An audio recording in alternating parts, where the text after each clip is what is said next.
आप डर के मारे कांप रहे हैं, आपके चेहरे से पसीने की बूंदें टपक रही हैं, आपकी सहमी हुई आंखें ऊपर उड़ते हुए एक बड़े कीड़े की तरफ देख रही हैं। एक अंगूठे के आकार का एशियन जायंट हॉर्नेट आपके ऊपर मंडरा रहा है।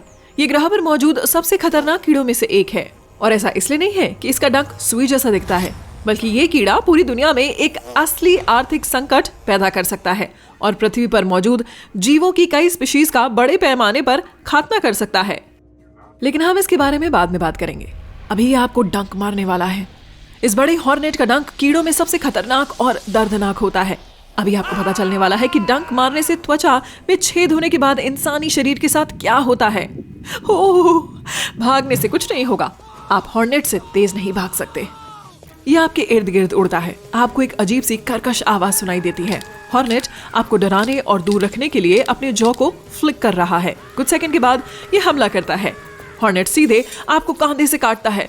ओह, आपके कपड़े से रोक नहीं सकते। ये स्टिंगर कपड़े की मोटी परत नहीं, बल्कि मधुमक्खी पालक के स्पेशल सूट को भी छेद सकता है। हॉर्नेट से महफूज रहने के लिए आपको स्पेस सूट जैसे खास सूट की जरूरत है। बदकिस्मती से आपके पास वो नहीं है। शुरुआत में आपको ऐसा लगता है जैसे कोई लाल गर्म सुई आपके शरीर को छेद कर रही है। इस सुई के जरिए हॉर्नेट आपकी त्वचा में जहर घुसा देता है। ये पदार्थ बाइट के आसपास के ब्लड वेसल्स की दीवारों को डायलेट कर देता है, जिससे आपकी त्वचा लाल हो जाती है। आपका शरीर फॉरेन सब्सटेंस से लड़ता है और इम्यून सेल्स को बाहर भेजता है, लेकिन जहर आपकी डिफेंस सेल्स को तबाह कर देता है, जिससे आपकी त्वचा सूज जाती है।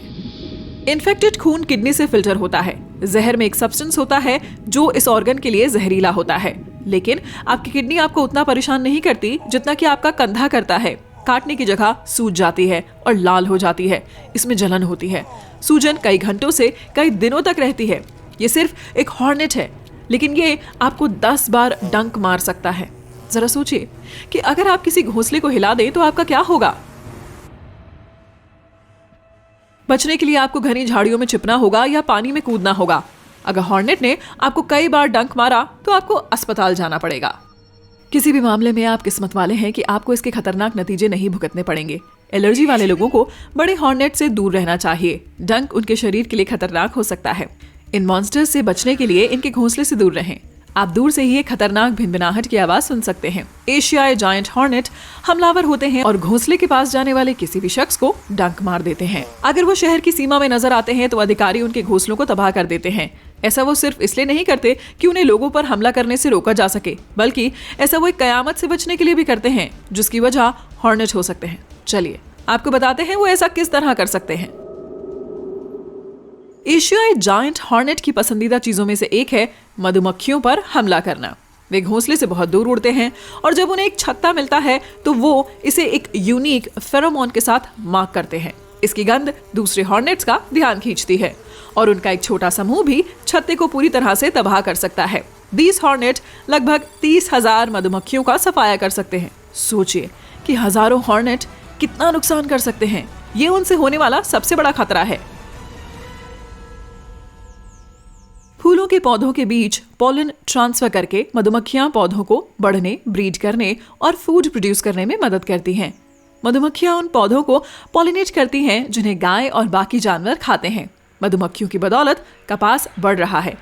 अगर हॉर्नेट मधुमक्खियों का सफाया कर देते हैं तो दुनिया भर में सूती कपड़ों की कमी हो जाएगी।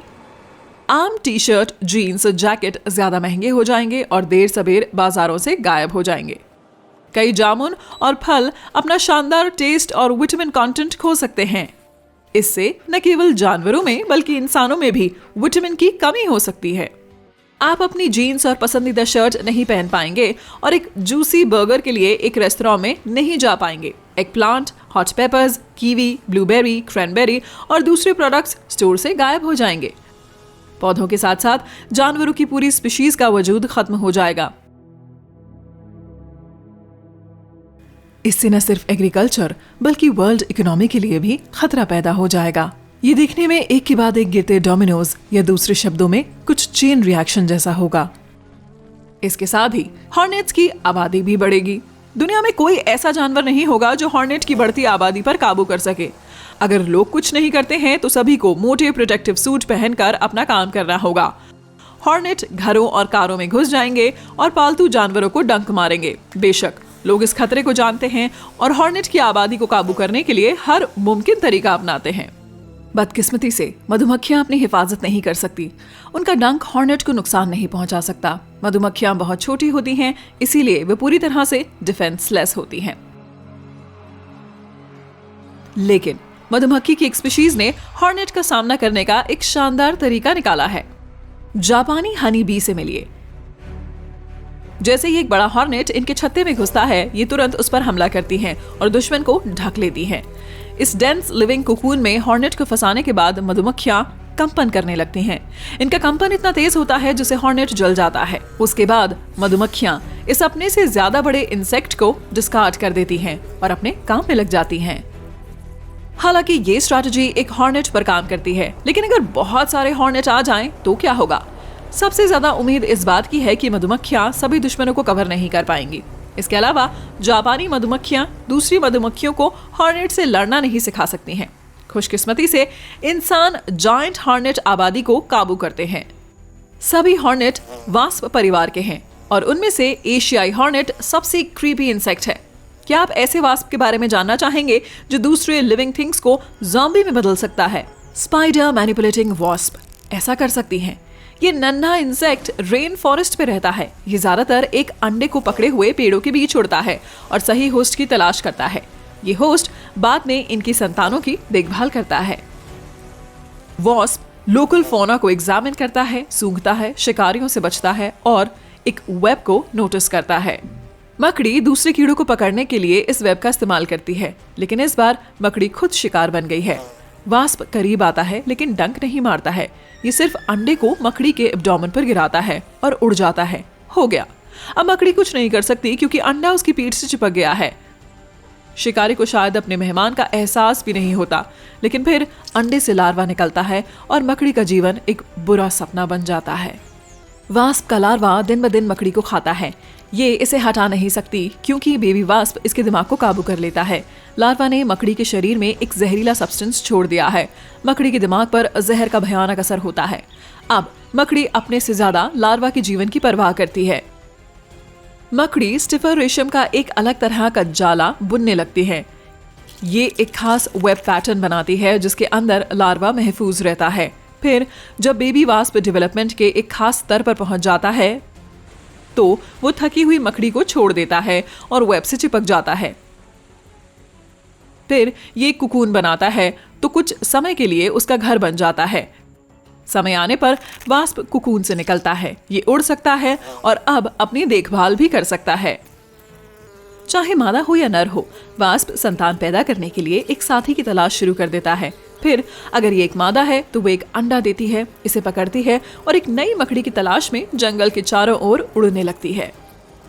और भी ज्यादा इन्वेंटिव पैरासिटिक वास्प मौजूद हैं। उनमें से एक से मिलिए। जब मादा अंडे देने वाली होती है तो वो एक बेबी सिटर की तलाश शुरू कर देती है। एक लेडी बग। मादा वास्प बीटल के पास जाती है और अपने डंक से एक अंडा रिलीज करती है। जब लार्वा अंडे से बाहर निकलता है तो वह अपने होस्ट के अंदर अपना रास्ता बना लेता है। 20 दिन बीत चुके हैं। इस दौरान लेडी बग के अंदर लार्वा डेवलप हो गया है और अब ये बाहर निकल रहा है। लेकिन बेबी सिटर का काम अभी तक पूरा नहीं हुआ है। लार्वा लेडी बग के पीछे के पैरों के बीच एक कुकून बनाता है। इसके अंदर ये एक अडल्ट वास्प के तौर पर डेवलप होगा, लेकिन कुकून को महफूज रखने के लिए लार्वा अपने होस्ट को अपना बॉडीगार्ड बनाता है। अगर कोई करीब से आने की हिम्मत करता है तो लेडीबग कुकून की हिफाजत करने की पूरी कोशिश करती है। जब कुकून के अंदर वास्प बन जाता है तो वो अपने बॉडीगार्ड को छोड़ देता है। वास्प किस तरह से लेडीबग के दिमाग को काबू करता है ये अभी भी पता नहीं है। वास्प के अलावा बहुत सारे पैरासाइट होते हैं। उनमें से कुछ जानवरों और यहाँ तक कि इंसानों को भी काबू कर सकते हैं।